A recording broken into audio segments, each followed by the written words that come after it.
Muy buenas tardes, Paula. Muchas gracias a todos y todas por conectaros, por querer seguirnos esta tarde. Sí, es lo que comentaba Paula. Realmente a mí es un mundo que me apasiona, el de la microbiota. No solo por lo que ya conocemos, que bueno, lo vais a ver un poco, lo vamos a intentar resumir, porque es un mundo complejo, sino por lo que promete en un futuro, porque probablemente yo personalmente estoy convencido que muchas de las enfermedades para las que no tenemos solución hoy en día, muchas de las enfermedades degenerativas, neurodegenerativas, como las esclerosis, el Alzheimer, el Parkinson, probablemente tengan su respuesta en la interacción que establecemos los seres humanos con la microbiota, con todas las bacterias que tenemos a nivel intestinal. Vais a ver diapositivas que ayer lo comentábamos con Paula, quizás son un poco extensas, son un poco densas de seguir. Yo recomendaría, que aprovechando que va a quedar grabado el webinar, que sigáis un poco más mi explicación, porque me voy a centrar solo en los conceptos así esenciales. Y si os queda alguna duda o queréis profundizar en algún aspecto más en concreto, podéis buscarlo a posteriori en la diapositiva y evidentemente estamos abiertos. Sabéis que a través de Facebook podéis preguntarme cualquier duda que os quede y si la sé responder, pues intentaremos dar una solución. Vamos a comenzar, por tanto, con el mundo de la microbiota. Lo primero es situarnos, qué es esto de la microbiota. Pues, es evidente que no todas las células de nuestro cuerpo son propiamente humanas. De hecho, tenemos hasta 10 veces más eh,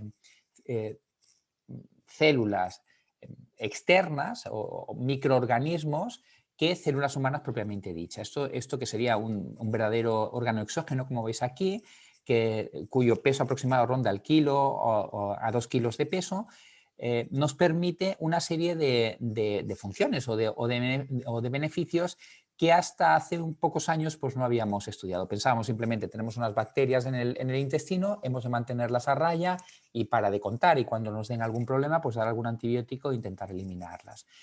Pero desde hace un tiempo, desde que somos capaces de analizar algunas de las sustancias que produce esta microbiota, estas bacterias, pues nos hemos dado cuenta que algunas de ellas son muy interesantes o pueden resultar muy interesantes. Tenemos desde moléculas que pueden mejorar nuestra tensión arterial, moléculas que pueden mejorar nuestro síndrome metabólico, determinadas funciones pueden mejorar nuestra situación de diabetes o de colesterol, por ejemplo, o incluso pueden, lo veremos después, pueden mejorar incluso nuestro estado de ánimo. Como os digo, esto es una situación que conocemos desde hace relativamente pocos años, de forma que los que nos formamos en medicina, pues en mi época, en la época que me formé yo, ni siquiera considerábamos la microbiota como algo tan interesante. Simplemente nos quedaba pues esa idea. Tenemos unas bacterias que las tenemos que mantener a raya y para de contar. Y realmente se ha abierto a ojos de la ciencia, se ha abierto todo un mundo de posibilidades. Lo que os voy a presentar es, como os digo, es muy somero, muy sencillito, muy esquemático, pero os recomiendo, os animo a que consultéis libros como el que comentamos en el penúltimo webinar, me parece que fue, sobre la microbiota, porque vais a encontrar verdaderas maravillas y verdaderas sorpresas. Existe en muchos libros, en muchos tratados, se habla indistintamente de microbiota y microbioma, y en realidad son dos conceptos que no tienen nada que ver. La microbiota, bueno, sí tiene, en esencia proceden de las bacterias en realidad, pero nos estamos refiriendo, bajo el término de microbiota, nos estamos refiriendo a esas bacterias en cuestión, y el microbioma sería, hemos de pensar que estas bacterias tienen su propio ARN o su propio ADN, es decir, su propia cadena de información genética. Vale, pues a partir de ese ARN o ese ADN, que como sabéis al final generará la producción de determinadas proteínas, es a partir de donde se abre todo un mundo terapéutico, porque ese ADN o ese ARN es capaz de producir proteínas que nosotros ni sospechábamos siquiera que podían producir y a las cuales les podemos sacar un rendimiento en términos de salud. Entonces, cuando hablamos de microbiota, hablamos de las bacterias propiamente, de todo el conglomerado de bacterias, y el microbioma sería su ADN, la cantidad de ADN aportado por esas bacterias, que, como os digo, puede resultar muy interesante a nivel de investigación y a nivel terapéutico. Tres conceptos esenciales son probiótico, prebiótico y simbiótico. Es muy sencillo de recordar, pero y es fundamental que lo recordemos. Probiótico serían las bacterias, es decir, el probiótico es el conglomerado de bacterias en sí, son los microorganismos vivos que cuando se dan en cantidades adecuadas, como veis aquí, generan un efecto beneficioso, uno o varios efectos beneficiosos. ¿Qué sería el prebiótico? Diferente del probiótico. ¿Qué sería el prebiótico? El prebiótico sería la alimentación que necesitan esas bacterias. Es decir, como prebiótico sería toda la fibra, todos los hidratos de carbono que comentábamos en uno de los webinarios anteriores, todos los hidratos de carbono de absorción, todos los hidratos de carbono de cadena larga, no absorbibles hasta que llegan a nivel del intestino, con los cuales las bacterias se alimentan. Por lo tanto, aquí tenemos una diferencia que es fundamental tenerla clara. Probiótico la bacteria, prebiótico la alimentación de esa bacteria. Cuando en el mismo producto tenemos un prebiótico más un probiótico, es decir, la bacteria, el probiótico, más el alimento que necesita para reproducirse y para mantenerse, hablamos de simbiótico. Simbiótico sería una formulación, como veis aquí, de un probiótico, una bacteria, más la alimentación que necesita para desarrollarse adecuadamente, para asentar en nuestro colon y proliferar, que al fin y al cabo es lo que pretendemos. Algunas características de la microbiota, no hagáis caso al escrito, básicamente de aquí podemos resumir, nos tenemos que quedar con un par de ideas. Nuestra microbiota es más o menos, si hacemos las cosas bien durante la vida, nuestra microbiota es más o menos estable a lo largo de la vida, la podemos modificar relativamente si hacemos las cosas bien, es decir, entre un niño y ese mismo niño en su edad anciana, si va haciendo las cosas adecuadamente, las bacterias no se modificarán sustancialmente, no hay un cambio. Los cambios debidos a la edad son relativos, son en un porcentaje muy bajito.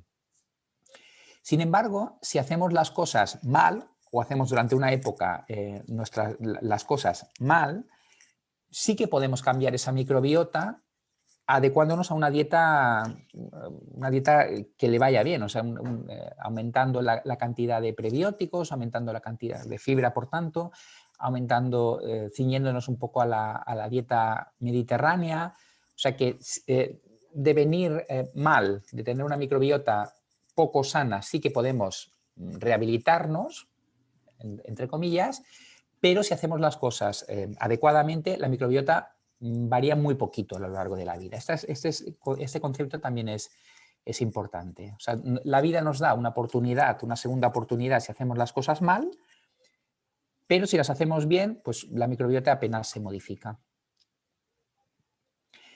¿Cómo llegan esas bacterias ahí? Porque es fácil entender que el feto dentro del útero materno no tiene bacterias en su interior. Es decir, todo el entorno del útero es un entorno estéril, afortunadamente, porque si no se podría generar una infección dentro del útero materno y tendríamos un problema de infección del bebé que está todavía dentro de la barriga.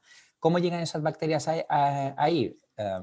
Pues los primeros pasos o los primeros momentos en los que pueden aparecer bacterias que constituyan finalmente la flora intestinal son, el primer paso fundamental es el parto, el paso a través del canal vaginal.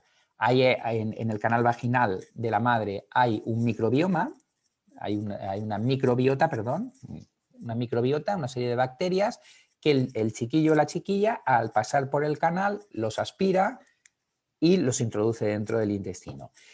Y el otro paso fundamental que va a dar diferencias sustanciales entre bebés que han lactado, que han hecho lactancia materna con respecto a bebés que han recibido biberón, leche de fórmula, es a través de la lactancia materna. De manera que la lactancia materna se considera fundamental para obtener una microbiota adecuada, porque van a pasar a través de la madre, a través del pezón y de la leche materna, van a pasar una serie de, una cantidad de bacterias concretas que son muy adecuadas para el desarrollo de la microbiota del bebé. Entonces, serían dos oportunidades que los pediatras o los ginecólogos consideran esenciales, siempre que podamos, evidentemente. Siempre que se pueda, es deseable el parto vaginal por encima de la cesárea. Siempre que podamos, es deseable la lactancia materna por encima de la leche de fórmula, del biberón, por esta razón que comentábamos. En el apartado 2 vamos a ver un poco, muy por encima, las funciones de la microbiota. Podemos considerar, como os decía, un auténtico órgano dentro de nuestro cuerpo porque en realidad ejerce múltiples funciones. La primera y quizás en la que estamos avanzando más últimamente, con el paso de los años, desde que conocemos un poco la función que puede o los beneficios que puede aportar la microbiota, es la función metabólica. A este respecto, se ha visto que una microbiota adecuada, o sea, una proporción de bacterias adecuadas dentro de nuestro colon, se asocia generalmente a estados metabólicos más sanos, es decir, es más fácil controlar nuestra diabetes en caso de que seamos diabéticos, es más fácil controlar nuestra dislipemia, nuestro colesterol en caso de que tengamos un colesterol elevado, el síndrome metabólico es sensiblemente más infrecuente en personas con microbiota sana con respecto a los que padecen una o sea, a los que tienen en su interior una microbiota no adecuada, menos sana, pero es que además la microbiota pues, interviene en la síntesis, como veis aquí, la síntesis de vitaminas, de algunas hormonas y promueve el aumento de absorción de calcio, magnesio, hierro, calcio, magnesio y hierro en el colon. Es una reoportunidad de obtener, antes de que las heces salgan con las deposiciones, de exprimir lo que queda y obtener un plus de energía, hasta un 7-10% que veis aquí de calorías extras, pero además que no se vayan determinados minerales, obtener incluso más minerales que los que hemos obtenido con la digestión basal. Entre ellos, como hemos comentado, calcio, magnesio y hierro. Existe una segunda función, que es la función protectora. Aquí me gusta hablar o nos gusta hablar a muchos de los sanitarios y las sanitarias, de función de entrenamiento, por así decir. Si tenemos una microbiota adecuada, esa microbiota, y la tenemos precozmente, es decir, el parto ha sido por vía vaginal y hay lactancia materna, en el intestino, a nivel intestinal, a nivel del colon, hay una serie de placas linfocitarias que serían como pequeños cuarteles, donde está la función inmunitaria, donde están los linfocitos, donde están los macrófagos, que se encargarían de defendernos a nivel local. Si tú expones esos soldados a algún agente externo, como es la microbiota, los estás preparando de manera que cuando aparezca algún agente externo sean capaces de reaccionar. ¿Por qué no reaccionan ante la microbiota? Es decir, si es algo externo, ¿cómo es que no generan un proceso inflamatorio? Pues hay una serie de hormonas, de mecanismos metabólicos e inmunológicos que hacen que esa reacción no sea, o sea, no reaccionen y expulsen esa microbiota. Pero en realidad se van preparando para que cuando llegue alguna bacteria que no interese o que no sea aceptada, entre comillas, todo esto es muy metafórico, pero que no sea aceptada por esa microbiota, pues poder expulsarla, poder prepararse y ejercitar su función inmunológica. Y en ese sentido, pues como entrenamiento ante una posterior eventual infección, pues nos va de maravilla. tenemos la función trófica sobre la mucosa. ¿Qué significa esto? La mucosa, por desgaste, pensad que una mucosa es un acúmulo de células en realidad. Entonces, por desgaste, por el paso de alimentos, por los ácidos biliares, por el tránsito de la propia digestión, de los productos de la digestión, la mucosa se va pelando, se va atrofiando. ¿Qué conseguimos a través de la microbiota? La microbiota es capaz, a partir de fibra, de los polisacáridos, de los hidratos de carbono, aquellos de cadena larga, que no son absorbidos, o tienen una serie de elementos de ácidos grasos de cadena corta, que es la AGCC que veis aquí. Son unos ácidos grasos de cadena corta que los obtienen las bacterias y nosotros no somos capaces de obtenerlos a partir de esa digestión.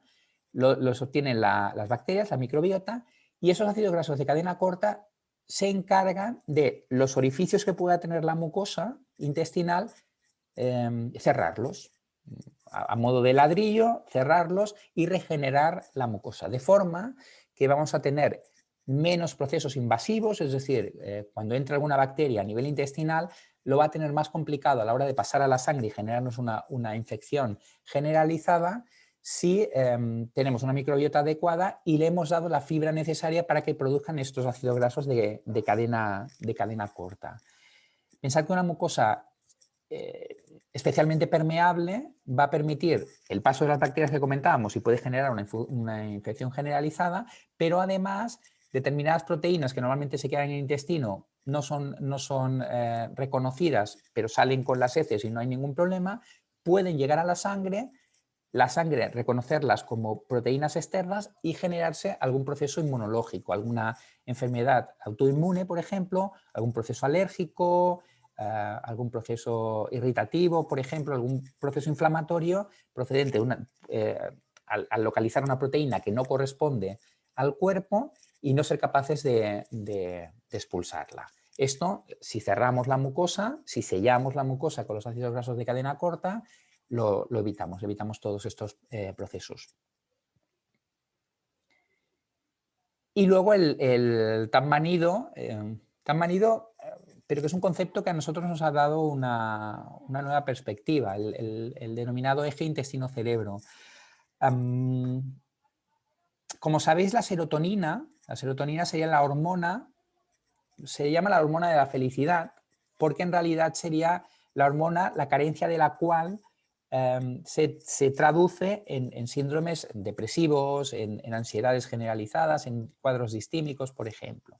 Bueno, pues esa serotonina se puede producir en el cerebro, podemos potenciarla con los antidepresivos que tenemos los médicos de atención primaria, bueno, los psiquiatras y demás. Se puede potenciar con los antidepresivos, paroxetina, citalopram, sertralina, por ejemplo, pero pensad que hasta el 95% de la serotonina que tiene el cuerpo la produce la microbiota. Por lo tanto, si tenemos una microbiota adecuada, no cualquier bacteria, sino la microbiota que, como veremos después, las bifidobacterias y los lactobacillus, que serían la microbiota deseable en nuestro colon. Por lo tanto, es una oportunidad inmejorable para mejorar, valga la redundancia, nuestro estado de ánimo simplemente aportando microbiota y aportando fibra, y a través de la alimentación, potenciando esa microbiota a través de la alimentación. Bueno, pues esto que parece ciencia ficción, la verdad es que nos ha abierto una vía terapéutica brutal, porque estamos dando muchísimo antidepresivo que seguramente podríamos evitar simplemente potenciando la microbiota adecuada. Y veremos que en ese sentido el ER tiene un producto excepcional, que ya lo comentamos, me parece, en el último webinar, pero que yo desde que vi el catálogo me quedé prendado de este producto porque nos da todas estas oportunidades que estamos viendo aquí. Volvemos un poco a un concepto que habíamos comentado al principio de la charla, que es que una dieta adecuada puede modificar la microbiota intestinal. Es decir, si nosotros damos la dieta adecuada y la microbiota también es la adecuada porque la hemos ido cuidando, porque la hemos aportado a través del Pro12, por ejemplo, vamos a padecer menos síndromes metabólicos, va a ser más fácil controlar nuestro azúcar, nuestro colesterol, pero además podemos actuar sobre cuadros como la depresión, la ansiedad, la fobia social, el trastorno adaptativo a largo plazo, un trastorno adaptativo crónico, por así decirlo. Por lo tanto, se nos abre una ventana terapéutica fenomenal. Yo estoy tirando bastante de ella. He de deciros que la consulta antes de plantearme un antidepresivo, que quizás es la solución más sencilla que tenemos los médicos, ¿no? Una modificación dietética, la verdad es que vale la pena. Muchas veces el hándicap que tenemos es que la persona que viene a la consulta ya tiene el trastorno lo suficientemente desarrollado como para que ya no se pueda permitir las 2 o 3 semanas que nos va a llevar esto o el mes que nos va a llevar esto.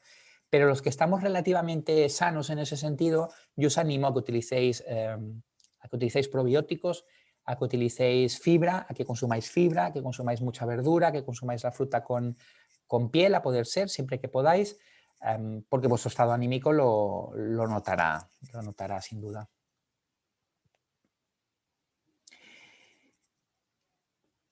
Aquí hay, nada, os explico un par de cositas de esta diapositiva. Es una diapositiva densa, si queréis a posteriori le podéis echar un vistazo un poco más pormenorizado, pero he de deciros que una microbiota no adecuada produce lo que nosotros llamamos un estado inflamatorio crónico de bajo grado. Es decir, produce la LPS que veis aquí, los lipopolisacáridos, que serían moléculas, que serían una mezcla de lípidos, de grasas y de hidratos de carbono, que en realidad son muy parecidos a moléculas proinflamatorias que genera el cuerpo en las condiciones en las que necesita generar una inflamación, ¿no? Veíamos en su momento que la inflamación puede ser necesaria, es decir, si una persona se hace una herida y queremos que cierre esa herida, se va a cerrar, la curación va a ser a través de un proceso inflamatorio. Bueno, pues hay determinadas moléculas que son las que ponen en marcha el proceso inflamatorio. Las bacterias, sobre todo una microbiota inadecuada, no sana, son capaces de producir lipopolisacáridos que son muy parecidos a estas moléculas que pueden inducir un proceso inflamatorio. Entonces, si se genera un proceso inflamatorio sin necesidad de que haya ese proceso inflamatorio, lo que vamos a ver lo que van a aparecer son determinadas enfermedades como la arteriosclerosis. Por ejemplo, la arteriosclerosis cada vez queda más claro que hay un proceso inflamatorio detrás. Eso no es simplemente el depósito de colesterol en las paredes de las arterias, sino que parece que hay un proceso inflamatorio detrás y que algunas de las armas terapéuticas que se consideran que pueden tener eficacia a largo plazo, pues serían antiinflamatorios inicialmente naturales. Por ejemplo, cualquier producto a base de omega 3 nos iría fenomenal en ese sentido, pero sería un antiinflamatorio natural que podría venirnos bien. Pero bueno, arteriosclerosis, síndrome metabólico, por ejemplo, las enfermedades neurodegenerativas que comentábamos antes y en algún otro webinar, pues también podrían tener un componente inflamatorio crónico de bajo grado que las justifique. Por lo tanto, nos interesa tener una microbiota adecuada para intentar evitar, como mínimo, que se desencadenen algunas de estas entidades. Básicamente, la idea que os tiene que quedar de esta diapositiva es un poco esta. Es compleja, ¿eh? El concepto inflamación crónica de bajo grado es un concepto que se está instaurando cada vez más en ciencia, en medicina, en nutrición, por ejemplo, y que probablemente justifique también con el paso del tiempo algunas de las enfermedades que no tenemos bien claro cómo se producen, ¿no? Que sabemos que se acaban produciendo. Por ejemplo, la diabetes sabemos que lo que acaba habiendo es un problema de insulina, en la cantidad de insulina que necesitamos para toda la vida. El páncreas, como cualquier órgano, deja de producir insulina de manera progresiva, es decir, se agota, por así decirlo, y a partir de entonces se desencadena la diabetes. Bueno, pues podría ser que hubiese, o podríamos, probablemente de aquí a unos años podamos justificar el desarrollo de la diabetes, por qué una diabetes aparece antes en determinadas personas que en otras, o por qué más rápidamente necesitamos insulina y en otras personas podemos tirar de medicamentos sin necesidad de insulina. Probablemente haya detrás de la explicación ¿no? El concepto de proceso inflamatorio crónico de bajo grado.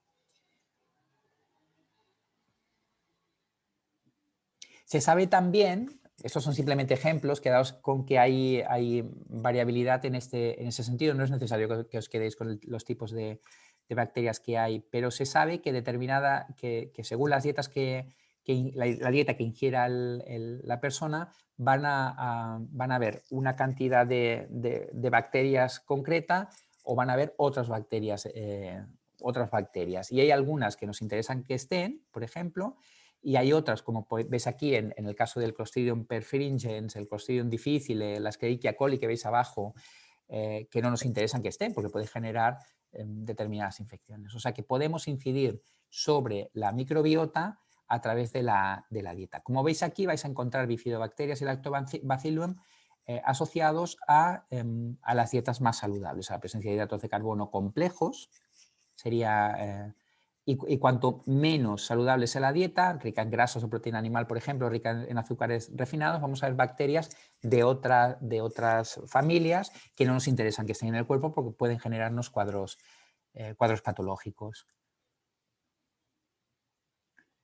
La fibra.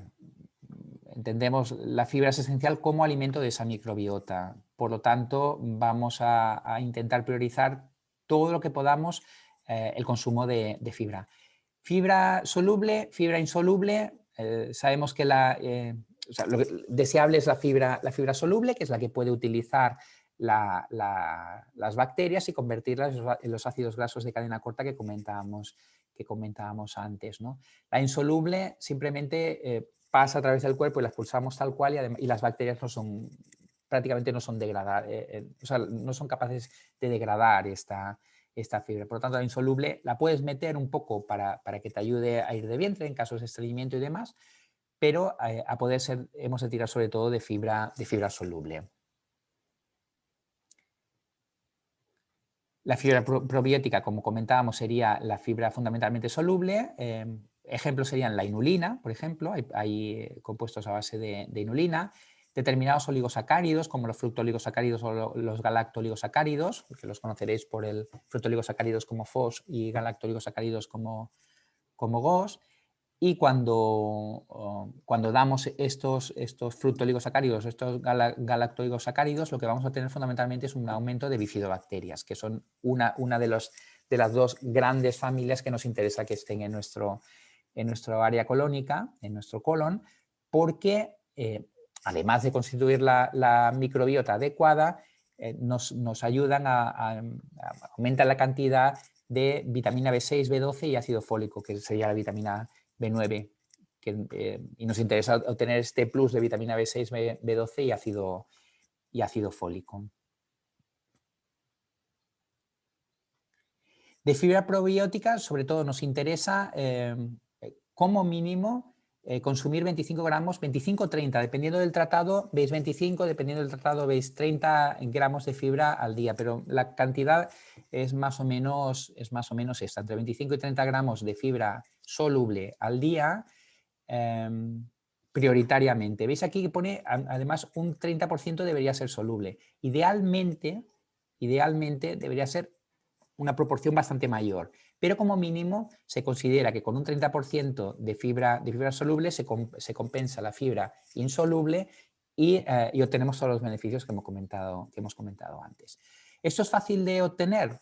No es muy complicado, veis aquí cómo lo podemos hacer, pero también lo podemos obtener, por ejemplo,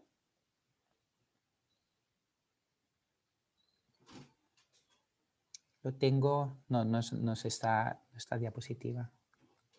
Lo podemos obtener a través del Fiberbus, por ejemplo. El Fiberbus, bueno, ahora llegaremos a ella. Pensaba que la tenía aquí, la diapositiva. Pero lo podemos obtener a partir de estas raciones de fruta, de verdura, por ejemplo.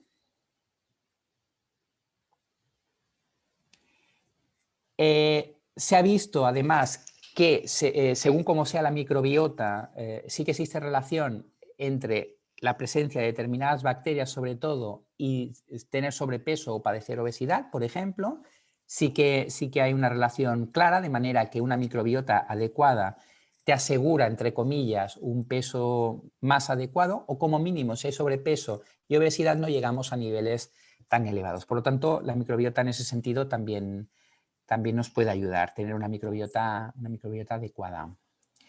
Vale, ¿cómo podemos actuar sobre la microbiota para revertir la obesidad? Pues fundamentalmente de dos maneras. Una, disminuyendo la permeabilidad intestinal, es decir, dando la fibra adecuada para que la microbiota la degrade, forme aquellos ácidos grasos de cadena corta y seamos capaces de cerrar los orificios que se puedan generar en la mucosa. Aquí está el concepto de permeabilidad intestinal, es decir, si damos... con una microbiota adecuada damos la fibra adecuada, esa microbiota va a degradar esa fibra, esos hidratos de carbono grandes, hidratos de carbono de alto peso molecular, la va a degradar y va a producir los ácidos grasos de cadena corta que comentábamos antes, y le va a servir para cerrar la mucosa. Disminuir la permeabilidad intestinal es esencial, y luego revertir la posible disbiosis que exista. El concepto de disbiosis sería que hayan bacterias que no deberían estar ahí. Es decir, tendríamos que priorizar, como hemos comentado, lactobacillus y bifidobacterias, que existan otros tipos de bacterias ahí, y sobre todo que se establezcan y generen un desequilibrio en ese sentido. A ese concepto le llamamos disbiosis.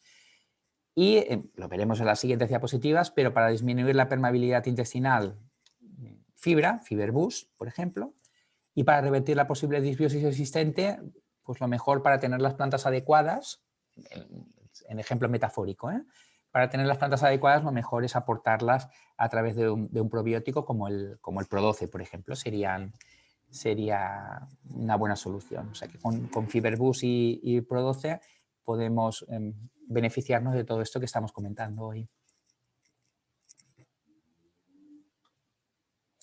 ¿Qué son y cómo actúan los probióticos? Probióticos hemos dicho que eran las bacterias, y en realidad lo que hacen es básicamente lo que hemos comentado, ¿no?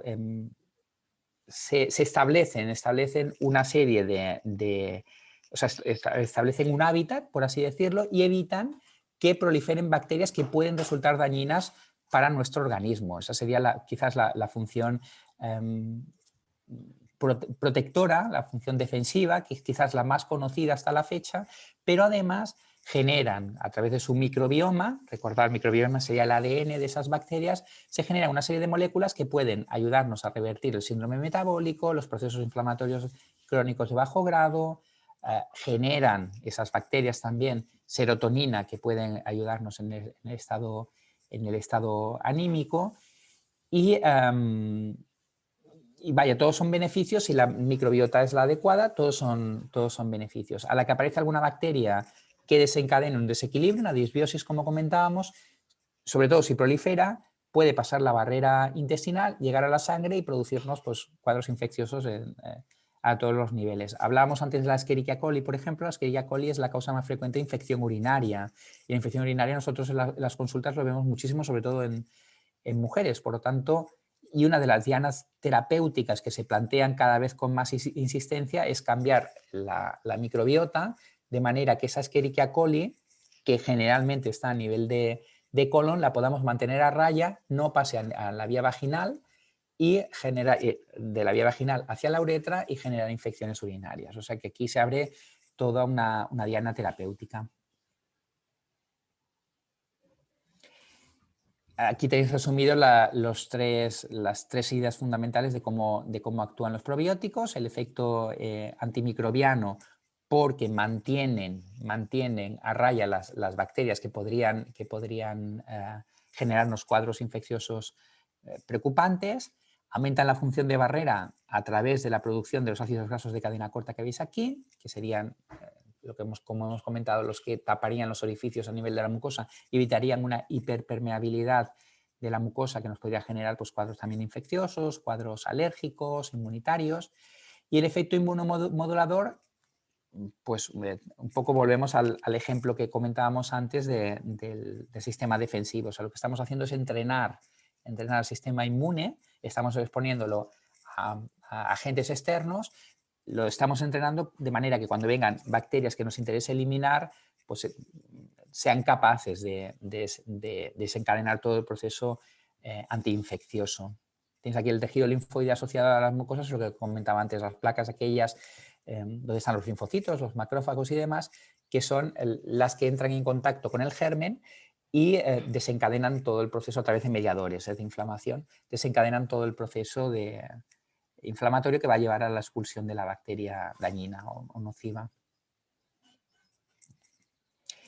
Bueno, pues llegamos ya a los productos, tenemos Pro12, como os digo, quizás es el producto que más gratamente me ha sorprendido. Me ha sorprendido muchos, la verdad es que todavía no los conozco todos, llevo poquito tiempo en ese sentido, pero a este le tengo especial admiración porque creo que es un producto muy completo, que además, las repasaremos en las diapos siguientes, tienen bacterias, cepas de bacterias de las dos familias más importantes, Bifidobacterias y Lactobacillus, y es un producto al que le podemos sacar un rendimiento tremendo.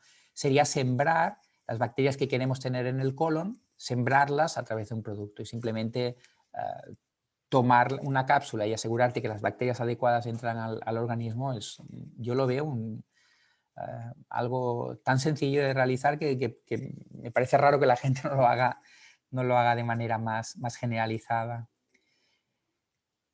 Las bacterias que vamos a encontrar en Pro12 son estas que veis aquí. Estas 5 primeras son de la familia de las bifidobacterias, estas 6 son lactobacillus y luego tenemos el Streptococcus thermophilus, que pese a pertenecer a la familia de los streptococos, ayuda los streptococos, pensad que, por ejemplo, son las causas fundamentales de las faringoamigdalitis, de las placas de pus en las amígdalas, el neumococo, que es el principal agente causante de la neumonía, sobre todo en gente joven y demás, es un estreptococo. O sea que generalmente son nocivos y resulta que tenemos un estreptococo de la familia que es un poco la oveja negra dentro de o sea, que es beneficioso y está incluido en Pro12. El Streptococcus thermophilus, como os comentaba, corrige la hiperpermeabilidad intestinal, es decir, ayuda con la producción de los ácidos grasos de cadena corta que comentábamos antes y es utilizado en algunos deportistas porque atenúa el daño muscular producido por el ejercicio físico. De ahí que haya sido incluido en esta formulación.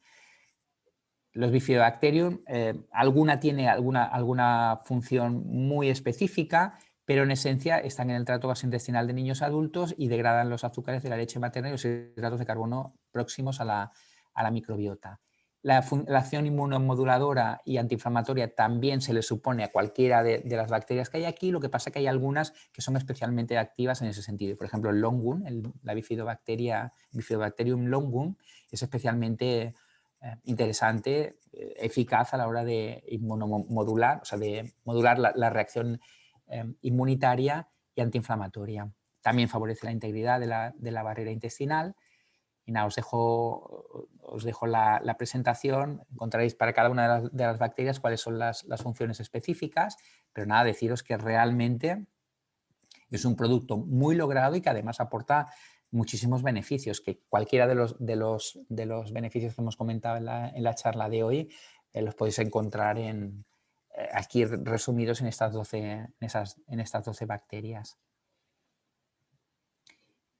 Volvemos una vez más al concepto de la fibra y la importancia. La fibra, como todos sabemos, ayuda a un tránsito intestinal adecuado, a no hacer episodios de estreñimiento, pero la fibra es mucho más. La fibra no es solo que te ayude a ir al baño, sino la fibra es el principal modulador de las bacterias que vamos a tener en nuestro colon. Y como hemos visto, tener determinadas bacterias es esencial.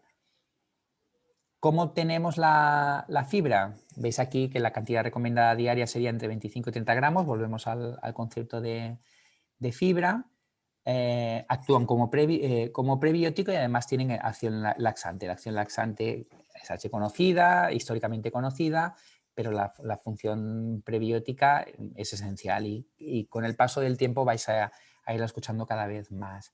Podemos obtener fibra a partir de los alimentos. Veis aquí que debemos de consumir 100 gramos de cada uno de estos productos para obtener estos gramos que veis aquí. De judía blanca, por cada 100 gramos obtenemos 24,9 gramos de fibra. Con el frijol negro obtenemos 15,5, con las almendras, fundamentalmente son legumbres y semillas. Con las almendras 12,5 gramos por cada 100 gramos de almendras, con las lentejas 10,7, pistachos 10,3 y avellanas 9,7, perdón. Es decir, legumbres, semillas no, perdón, legumbres y frutos secos. Pero bueno, pensad que tenéis que meter los 100 gramos de judía blanca para obtener 25 gramos de fibra y resulta que con el Fiberboost obtenemos 51 gramos de fibra por cada 100 gramos de producto. Quiere decir que está como bastante más concentrado y volvemos al concepto que comentábamos antes, al de la comodidad. Si tú con una cápsula te metes 12 cepas de bacteria que sabes seguro que te va a ir bien y con Fiberboost metes toda esta cantidad de fibra por cada 100 gramos de productos, pues más cómodo que intentar diversificar la alimentación. Ojo, no hemos de dejar nunca una dieta saludable, pero son dos productos que nos pueden ir muy bien si lo que pretendemos es obtener suficiente prebiótico y el adecuado probiótico.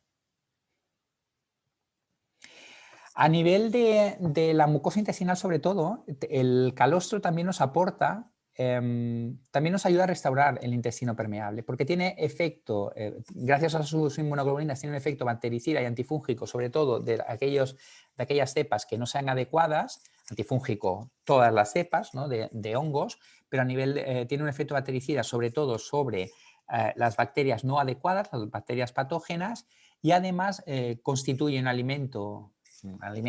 complemento alimenticio con efecto prebiótico, estamos dando la fibra adecuada, y con efecto probiótico también estamos dando determinadas bacterias como el Lactobacillus bifidus acidophilus, por ejemplo.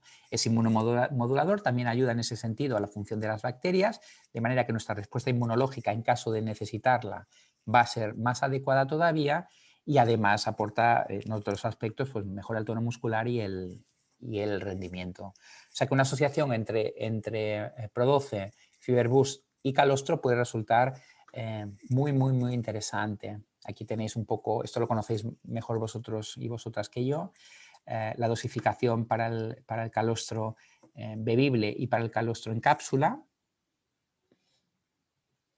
Y finalmente tenemos el Cistus incanus, que sería, cuyo efecto fundamental es antioxidante. También en cualquier proceso inmunitario, en cualquier lucha, en cualquier batalla que se produzca, en cualquier proceso inflamatorio que se produzca dentro del organismo, se producen un efecto oxidativo, un exceso de oxidantes, y el Cistus incanus nos va a ayudar también a desintoxicar,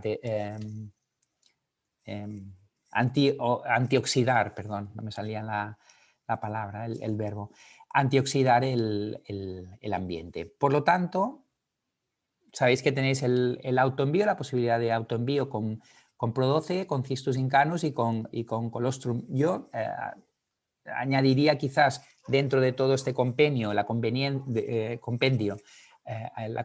del Fiberboost, pero lo plantearía así, si en caso de que necesitéis justificar una venta en relación con estos productos, pues podéis hablarle a los potenciales clientes del efecto probiótico, de la importancia de la microbiota y bueno,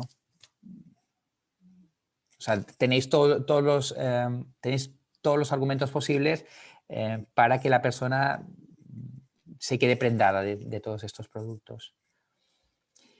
Y nada, estamos abiertos a vuestras preguntas, si tenéis alguna que queráis comentar. Fenomenal, Paco. Pues mira, aquí de momento hay dos preguntas. Entonces, dice Serafina, para una niña de 9 años con colitis ulcerosa, ¿qué le podemos aconsejar? Es verdad que hay preguntas más relacionadas y menos relacionadas, pero bueno, vamos a ir contestando las que podamos. Con colitis ulcerosa en brote, entiendo que en pleno brote, es decir, o simplemente como No condicionante de la...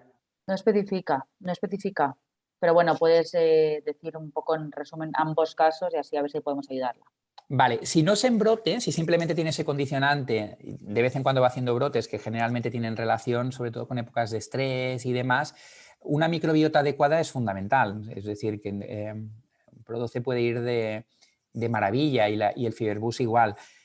Si no está en brote. Si está en brote, el principal problema que tenemos es que la permeabilidad de la mucosa está dañada, es decir, lo que se van a producir son úlceras a nivel de las úlceras generalizadas, muy extensas a nivel de la mucosa, y ahí meter una bacteria, yo no me metería en ese mundo porque pensad que la permeabilidad con la microbiota ya no la vamos, o sea, la permeabilidad simplemente con la microbiota que tenga esa persona, esa niña, no va a ser capaz de restituir esa mucosa, porque es un proceso, o sea, para que nos entendamos, una colitis ulcerosa en realidad es una aparición de úlceras a nivel de la mucosa del colon, pero úlceras muy extensas, muy grandes de tamaño, que sangran, a veces son bastante profundas, y en una situación así meter una bacteria, aunque sea beneficiosa, nos puede dar problemas.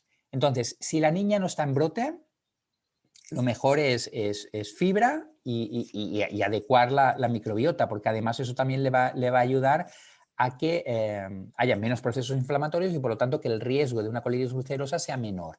Pero cuando estamos en brote, en una colitis ulcerosa, yo no metería nada de esto.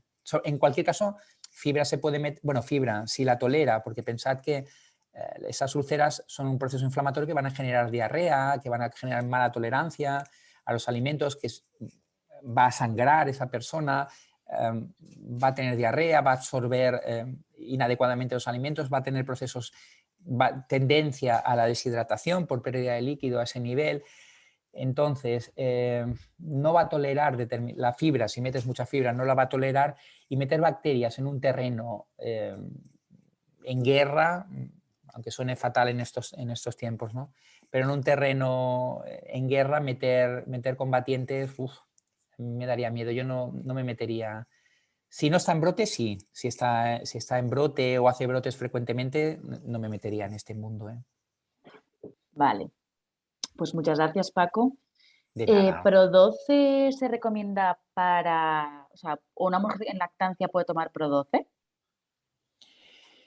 Cualquier complemento alimenticio te va a decir, o sea, una mujer que lacte, quieres Sí, decir. exacto, en Sí, sí, lactancia. sí, porque no se va a absorber o sea, va a llegar a su microbiota y será a partir de su microbiota, de esa selección de microbiota, que pueda pasar a la leche materna y darla a la chiquilla. Sí, yo entiendo que sí. Lo que pasa es que no va a ser, o sea, por lógica, la lógica te diría que sí. Lo que pasa es que cualquier complemento alimenticio hemos de ir con mucho cuidado porque ni hay estudios en embarazadas por cuestiones éticas, ni hay estudios en lactantes por cuestiones éticas, ni hay estudios en menores de edad por cuestiones éticas. Por lo tanto, como médico te diría que no, que no. Por lógica te diría que sí, podríamos, pero vaya, a nivel regulatorio, normativo y demás, en embarazadas, en lactantes o así, todo lo que no esté demostrado mediante estudios específicos realizados en lactantes o en embarazadas, no deberíamos aconsejarlo. También nos podríamos meter eso en un problema legal, aunque lo que te dice off the record, esto negaré haberlo dicho, aunque esté grabado, negaré haberlo dicho, lo que te dice la lógica es que mal no le va a ir, pero no podemos recomendarlo. En una embarazada o en una lactante o en un menor de edad no podemos recomendarlo. Vale. A ver, después del parto, ya relacionado con la lactancia, después del parto, ¿se puede tomar Pro12? En la mujer lactando, es decir, después del parto, Bueno, preguntan después del parto. Mm, Si sí, tienes intención de dar lactancia, tendríamos ese condicionante. Estás afectando a una criatura que no es capaz de decidir y le estás dando un producto que no ha sido testado específicamente en gestantes. Si opta por la lactancia artificial, que evidentemente eso es una decisión personal, ¿no? Pero si opta por la lactancia artificial, por la lactancia de fórmula, evidentemente que sí. Pero si implica al chiquillo ya tendríamos el aspecto legal.